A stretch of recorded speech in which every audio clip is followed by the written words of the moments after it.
Rhapsody of Realities आज Saturday 26 फरवरी 2022, आज शनिवार 26 फरवरी 2022। रैप्सोडी ऑफ रियलिटीज़ में पास्टर क्रिस ओयाखिलोम द्वारा जो वचन हमको सीखने के लिए मिला है, Proverbs 16 chapter 25 verse, Proverbs 16 chapter 25 verse, नीति वचन 16 अध्याय 25 वचन, नीति वचन 16 अध्याय 25 वचन।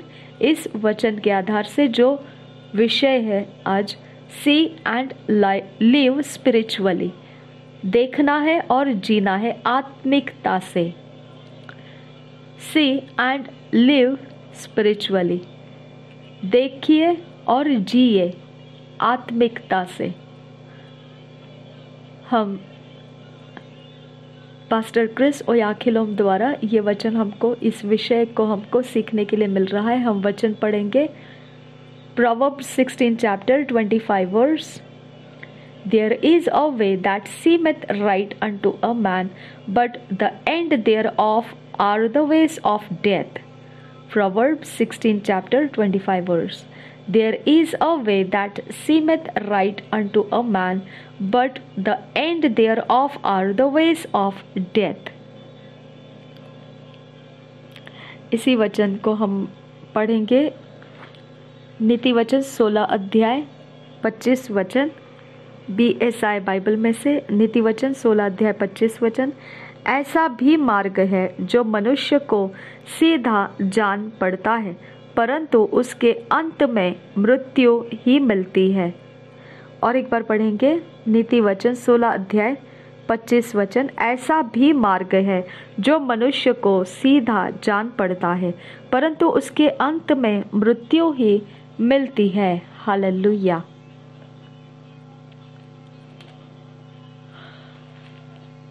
इन जेनेसिस 13:14 पास्टर क्रिस ओयाखिलोम इस वचन के आधार से हमें ये विषय सिखा रहे हैं।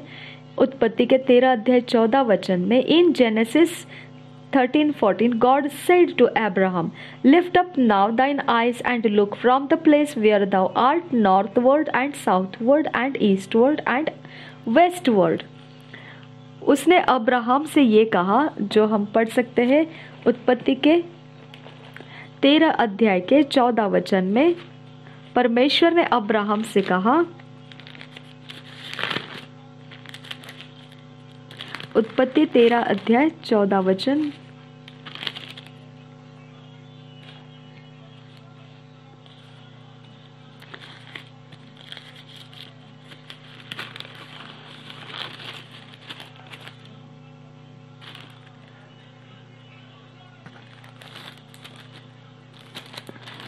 जब लूत अब्राहम से अलग हो गया, तब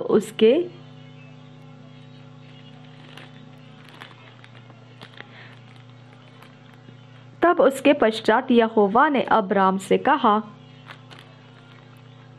आंख उठाकर जिस स्थान पर तू है वहां से उत्तर, दक्षिण, पूर्व, पश्चिम चारों ओर दृष्टि कर।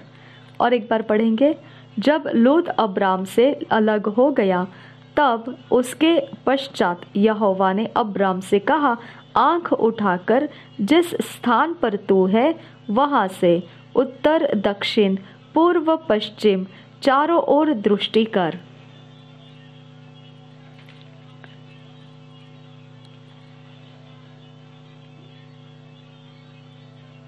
आप इसमें देख सकते हैं, परमेश्वर ने वचन दिया था अब्राहम को।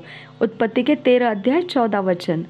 Abraham was not looking at the physical world, he was looking in the spirit. अब ये वचन मिलने के बाद में जब अब्राहम दृष्टि किया, तो उस दृष्टि में वह शारीरिक जगत को नहीं देख रहा था, वह आत्मा के जगत को देख रहा था, वह आत्मा के अंदर देख रहा था। That's easy to decipher when you study Acts 7 chapter 5 verse. It says, and he gave him none inheritance in it, no, not so much as to set his foot on. Yet he promised that he would give it to him for a possession, and to his seed after him, when as yet he had no child।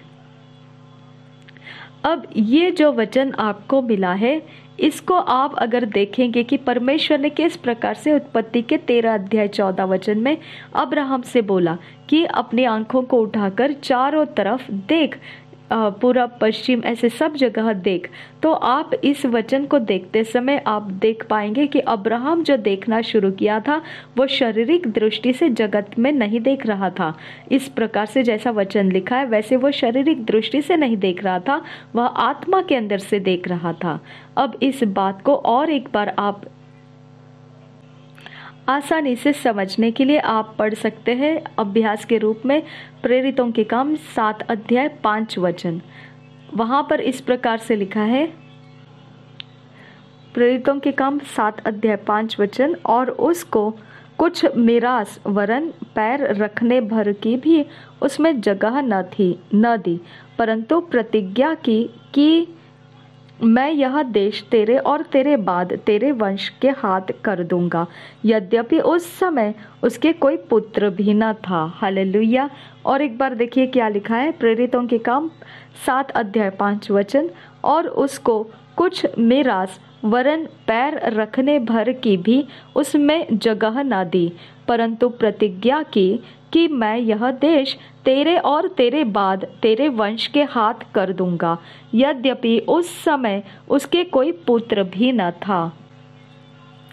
Think about that. Abraham never possessed even a little bit of the land. Yet God said, I will give the land to you and to your seed. सोच कर देखिए कि Abraham जब परमेश्वर का वो वायदा सुन रहा था तब उसके पास एक तिनका भर जमीन का भी हिस्सा नहीं था, एक छोटा सा टुकड़ा उस जमीन का नहीं था उसके पास। फिर भी परमेश्वर उसको बोल रहा है कि वह उसको जमीन देने वाला है, उसको और उसके आने वाले वंश को।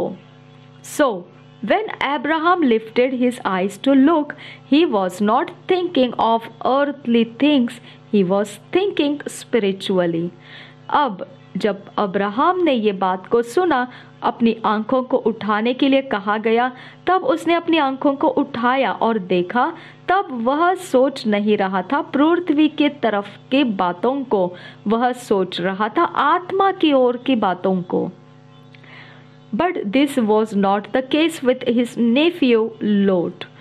पर यह बात उसके बारे में नहीं हुई जो उसका भतीजा था लूत। When Lot had a similar opportunity, read what the Bible says. And Lot lifted up his eyes and beheld all the plain of Jordan, that it was well watered everywhere. Genesis 13 chapter 10 verse। अब इसके विषय में जब लोत को एक अवसर मिल गया था, उसको भी कहा गया था कि तू अपनी आंखों को उठाकर देख, तो उसने जब देखना था उसने शारीरिक आंखों से देखा, अब्राहम की तरह उसने आत्मिक आंखों से नहीं देखा। तो आप देखिए लोत ने उस अवसर को किस प्रकार से इस्तेमाल किया।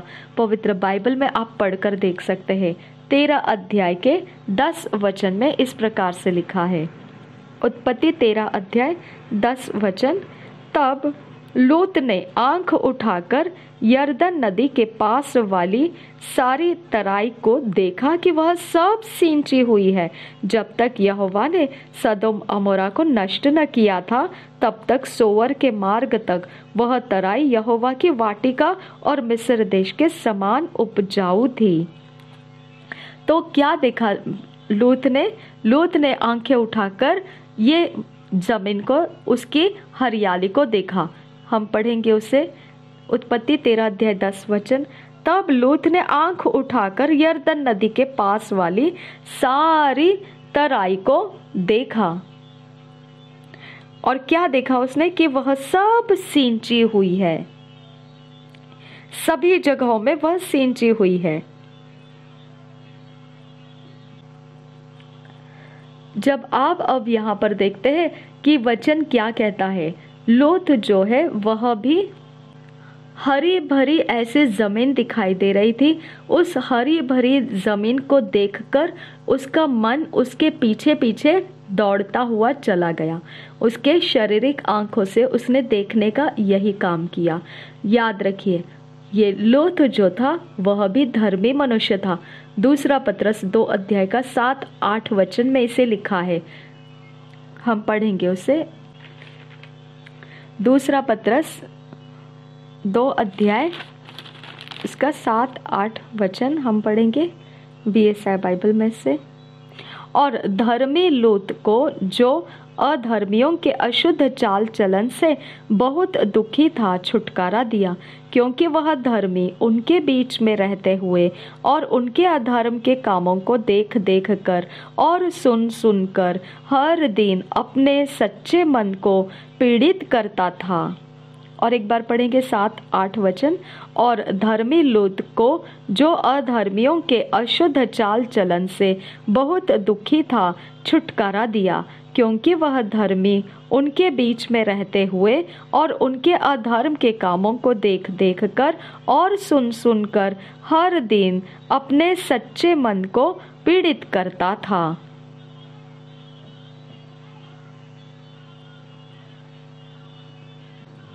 But because he didn't say spiritually, he made wrong choices that messed up his life.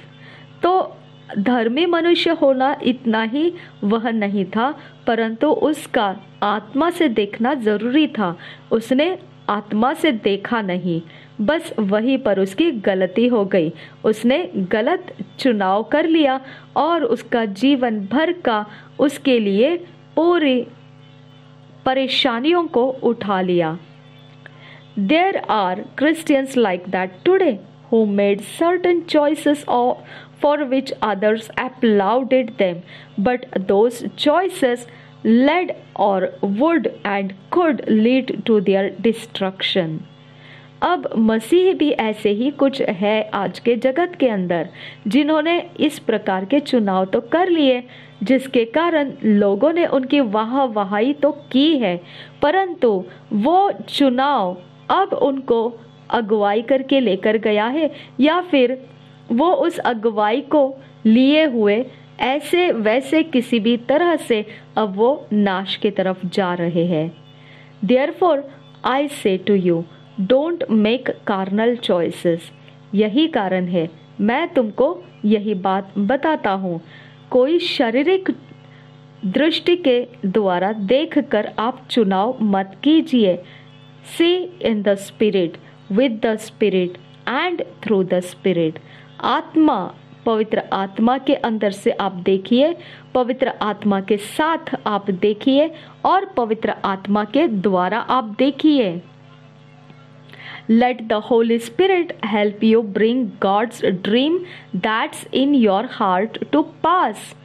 पवित्र आत्मा की मदद लीजिए कि आप परमेश्वर के स्वप्न को पूरा कर सके, जो आपके हृदय में रखा गया है, जिसे पूरा होने के लिए रखा गया है। See and live spiritually. That way everything about your life will have only one clear motive, how to continually bring glory to Jesus Christ. देखिए और जीवन जिए आत्मिकता के साथ। सब कुछ जो आपका जीवन करना चाहिए वह इसी तरह से, इसी तरीके में होना है आपके जीवन के विषय में, और बिल्कुल स्पष्ट इरादे के साथ। किस प्रकार से परमेश्वर की, प्रभु यीशु मसीह की महिमा लगातार आप अपने जीवन में होते रहने देंगे। So, in making life's choices, let it be with a heart of purity, a heart of righteousness, devoid of fleshly and selfish inclinations. अब आपको पता चल गया किस प्रकार से शरीर की अवस्थाओं के दृष्टि में से अगर हम देखेंगे तो नाश की तरफ जाते हैं। इसके लिए पवित्र आत्मा की सहायता से हम परमेश्वर के स्वप्न को अपने हृदय के अंदर रखी हुई बातों को पूरा होने के लिए इस्तेमाल करना है। अब आपने परमेश्वर के दृष्टि से देखना है और परमेश्वर के दृष्टि से आत्मिकता में चलना है, आत्मिकता में देखना है। यही तरीका है सब कुछ जो आपके जीवन के अंदर होना चाहिए। वह एकमात्र स्पष्ट उद्देश्य कि आपने परमेश्वर के स्वप्नों को आपके हृदय में लिए हुए रखे हैं, जिसको पूरा होना है। तो यही है, आप हमेशा लगातार किस प्रकार से आप प्रभु यीशु को महिमा देने के लिए उपयोग में आएंगे, इसी ख्यालों में आपके चुनाव होना चाहिए। इसके लिए आपके जीवन के चुनाव हमेशा यही हृदय में रखते हुए करना है, जो शुद्ध हृदय और धार्मिकता से भरा हुआ हृदय होगा। यही के साथ आपका चुनाव होना चाहिए। इसके बजाय आपके अंदर कोई भी प्रकार के शारीरिक अवस्था और खुदगर्जी के कुछ भी मकसद की ओर झुकाव रखते हुए आप अपने जीवन के कोई इरादे, कोई मकसद या फैसले नहीं बनाना है। Thank you father God. धन्यवाद करते हैं परमेश्वर पिता इन वचनों के लिए। पास्टर क्रिस ओयाखिलोम जो हमको सिखाते हैं इन वचनों के आधार से, इसके लिए हम आपको धन्यवाद करते हैं। आगे का समय हम आपके हाथों में देते हैं कि हम इस समय परमेश्वर जो वचन सीखे हैं उसके आधार से हमारा आने वाला समय बने। हम बेहद धन्यवाद करते हैं कि आप हमारे मार्ग, सत्य और जीवन हो, हमारा रास्ता सफल करने वाले परमेश्वर हो। आप हमें आगे बढ़ाने वाले परमेश्वर हो और शत्रुओं को पीछे हटाने वाले परमेश्वर हो। हमारा रास्ता रोक कर खड़े होने वाले और हमारे फैसलों को गलत बनाने वाले, हर एक शत्रु के काम और हमारे शरीर को उकसाकर जिस रास्ते से दौड़ाया जाता है, वो रास्तों में खुदा पड़े हुए हर एक पिता परमेश्वर गलत चुनाव, सब कुछ को खुदा परमेश्वर तो हमारे सामने से हटाने वाला परमेश्वर है। हम कोई भी जगह कहीं पर भी क्यों ना हो खुदा परमेश्वर, जहाँ तेरा आत्मा है वहाँ आज़ादी है खुदा परमेश्वर। We don't care father God हम कौन से जगह कहाँ पर और क्यों है। हम इतना निश्चित जानते हैं कि तेरी महिमा करना और तेरे नाम को ऊंचा रखना हमारे जीवन का मकसद है। हम धन्यवाद करते हैं आबा फादर गॉड इन सारे वचनों के द्वारा जो हमने उन्नति पाया। हम परमेश्वर औरों के लिए और तेरे राज्य के काम आने के लिए, उन्नति होने के लिए पिता परमेश्वर उनके लाइफ में भी पिता, और पिता परमेश्वर हमारे लाइफ में जो परमेश्वर आनंद तूने इन वचनों से दिया, वही आनंद हम परमेश्वर तेरे राज्य के कामों भी लेकर आने के लिए सहायता कर। नासरी यीशु मसीह के नाम में विनती करते हैं, सुन और कबूल कर पिता। Amen, amen, amen. Thank you Jesus, thank you father God. धन्यवाद हो यीशु, धन्यवाद हो पवित्र आत्मा। Thank you Lord.